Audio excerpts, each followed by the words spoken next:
সংসদে জুলাই সনদ নিয়ে আলোচনার পর ডেপুটি স্পিকারের বিষয়ে নিজেদের চূড়ান্ত সিদ্ধান্ত জানাবে বিরোধী দল জামায়াত, এমনটাই জানিয়েছেন দলের সেক্রেটারি জেনারেল মিয়া গোলাম পরোয়ার।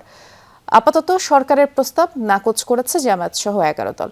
এদিকে জামায়াত ইসলামী নেতৃত্বাধীন বিরোধী দলের সংসদীয় কমিটির সভা থেকে এসে বিরোধী দলীয় চিফ হুইপ ও এনসিপির আহ্বায়ক নাহিদ ইসলাম বলেছেন, সংবিধান সংস্কার পরিষদের শপথ নেবে সরকারি দল, এমন প্রত্যাশা বিরোধী জোটের। সিলন টি রপ্তানিতে শীর্ষে।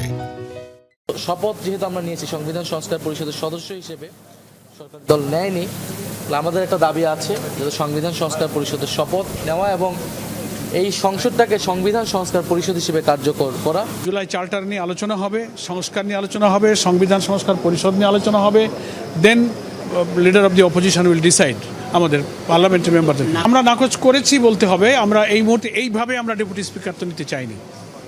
সংসদে আলোচনা হবে, জুলাই সনদের প্রশ্নটা আগে নিষ্পত্তি হতে হবে।